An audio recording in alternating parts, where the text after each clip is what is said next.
চলুন আজ আমরা এমন এক যাত্রা সঙ্গী হই যেখানে বাস্তব আর অবাস্তবের মাঝের দেওয়ালটা একদম পাতলা হয়ে যাবে।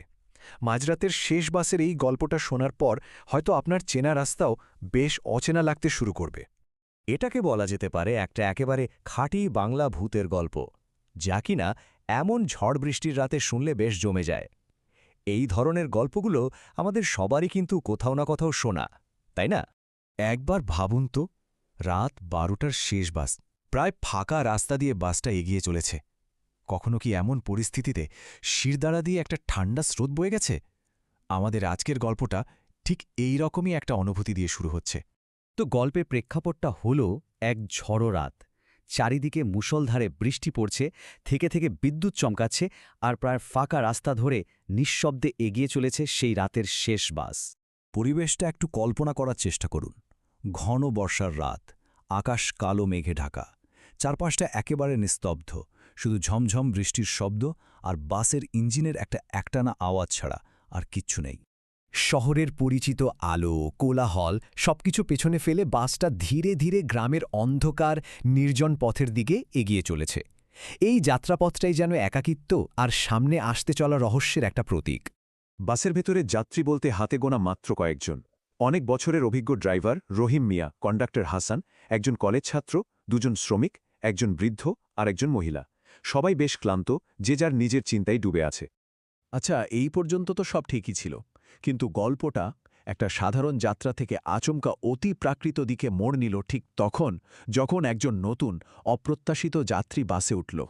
বাসটা যখন পুরনো শ্মশানঘাটের পাশ দিয়ে যাচ্ছিল, এমনিতেই জায়গাটা গা ছমছমে, ঠিক তখনই হেডলাইটের আলোয় দেখা গেল রাস্তার ধারে একজন লোক দাঁড়িয়ে আছে।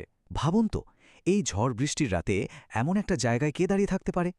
কন্ডাক্টর হাসান আর 10টা দিনের মতোই সহজভাবে দরজাটা খুলে জিজ্ঞেস করল, কোথায় যাবেন? লোকটার পরনের সাদা পোশাক বৃষ্টিতে পুরো ভিজে গেছে, আর মাথা নিচু করে একেবারে চুপচাপ দাঁড়িয়ে। কিন্তু আশ্চর্যের বিষয় হল, লোকটা কোনো উত্তরই দিল না। সোজা বাসে উঠে একটা ফাঁকা সিটে গিয়ে বসে পড়ল। তার এই অদ্ভুত নীরবতা বাসের ভেতরের থমথমে পরিবেশটাকে যেন আরও কয়েক গুণ ভারী করে তুলল। আর এরপর থেকেই বাসের ভেতরে শুরু হলো এমন সব অদ্ভুত ঘটনা, যা যাত্রীদের স্বস্তিটুকু কেড়ে নিচ্ছিল। আর এটা স্পষ্ট করে দিচ্ছিল যে এই যাত্রী মোটেই কোনো সাধারণ মানুষ নয়। বাসের সেই কলেজ ছাত্রটি প্রথম ব্যাপারটা খেয়াল করল। লোকটা একদম পাথরের মূর্তির মতো বসে আছে, একটুও নড়ছে না, এমনকি শ্বাসপ্রশ্বাসের জন্যও তার বুকটা সামান্য ওঠানামা করছে না। এই পর্যবেক্ষণটাই কিন্তু মনে প্রথম সত্যিকারের ভয়ে ধরিয়ে দিল। এরপর হঠাৎ করেই বাসের ভেতরটা যেন বরফ ঠান্ডা বাতাসে ভরে গেল। অথচ দেখুন, বাসের সব জানালা কিন্তু শক্ত করে বন্ধ ছিল। এই অস্বাভাবিক ঠান্ডা বাতাসটা যাত্রীদের শিরদাঁড়া দিয়ে একটা ভয়ের স্রোত বইয়ে দিল।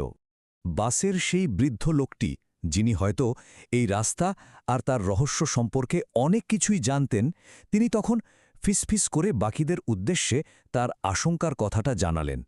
তার এই সতর্কবার্তাটা যেন সামনে আসতে চলা কোনো বড় বিপদেরই ইঙ্গিত ছিল। এরপর থেকে পরিস্থিতি এমন দিকে মোড় নিতে শুরু করল, যার জন্যে কেউই আসলে প্রস্তুত ছিল না। আর তার সাথেই ধীরে ধীরে বেরিয়ে আসতে থাকল এই রাস্তার সাথে জড়িয়ে থাকা এক পুরনো অন্ধকার রহস্য। বাসটা যখন একটা অন্ধকার জঙ্গলের রাস্তা দিয়ে যাচ্ছিল, তখন হঠাৎ করে বাসের লাইটগুলো কয়েকবার দপদপ করে জ্বলে একেবারে নিভে গেল। ড্রাইভারের বিরক্তি আর যাত্রীদের চাপা আতঙ্ক মিলেমিশে একটা চরম উত্তেজনার মুহূর্ত তৈরি হল। কিন্তু কয়েক মুহূর্ত পরেই যখন লাইট আবার জ্বলে উঠল, সবাই একটা বিরাট ধাক্কা খেল। যে সিটে সেই রহস্যময় যাত্রী বসেছিল, সেই সিটটা এখন একদম খালি। সে হাওয়া, চলন্ত বাস থেকে কেউ এভাবে উধাও হয়ে যায় কি করে? ঠিক তখনই সেই বৃদ্ধ লোকটি কাঁপা কাঁপা গলায় এক শীতল লোককথা শোনালেন। বললেন, 5 বছর আগে ঠিক এই রাস্তাতেই নাকি এক ভয়াবহ দুর্ঘটনা ঘটেছিল। আর শোনা যায়, সেই মৃত ব্যক্তির অতৃপ্ত আত্মাই নাকি মাঝে মাঝে এই শেষ বাসে ওঠে তার অসমাপ্ত যাত্রা শেষ করার জন্য। যাত্রীরা যখন এই গল্প শুনে ভয়ে একেবারে শিউরে উঠেছে, ঠিক তখনই বাসের নিস্তব্ধতা ভেঙে একটা শীতল ফিসফিসে আওয়াজ ভেসে এলো, আমার টিকিট কাটা হয়নি। সবাই ভয়ে ভয়ে পেছনে তাকিয়ে দেখল, বাসের একদম শেষে সেই সাদা পোশাকের লোকটিই দাঁড়িয়ে আছে। কিন্তু এবার তার চেহারাটা ছিল ভয়ঙ্কর। তার চোখ দুটো অস্বাভাবিক, কুচকুচে কালো, যেন দুটো শূন্য গহ্বর। বাস যখন তার শেষ গন্তব্যে পৌঁছল তখন গল্পের সবথেকে ভয়ঙ্কর আর চূড়ান্ত সত্যটা সামনে এলো, যা প্রমাণ করে দিল যে তারা সবাই এক অবিশ্বাস্য অতি প্রাকৃত অভিজ্ঞতার সাক্ষী হয়েছে। বাস শেষ স্টপেজে পৌঁছানোর পর আতঙ্কিত যাত্রীরা এক মুহূর্ত দেরি না করে প্রায় দৌড়ে নেমে গেল। কন্ডাক্টর হাসান যখন কাঁপতে কাঁপতে বাসের ভেতরটা দেখছিল তখন তার চোখে পড়ল মেঝেতে পড়ে থাকা একটা ভেজার টিকিট। নিছক কৌতূহলের বশেই সে টিকিটটা তুলে নিল।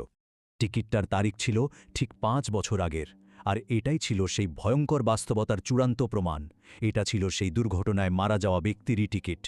হাসান যখন ভয়ে কাঁপতে কাঁপতে জানালার বাইরে তাকালো, তার রক্ত যেন জমে গেল। সে দেখল রাস্তার ওপারে অন্ধকারে সেই লোকটাই দাঁড়িয়ে আছে আর ধীরে ধীরে হাত ইশারা করছে, যেন ঠোঁট না নেড়ে বলছে, আগামীকাল আবার দেখা হবে।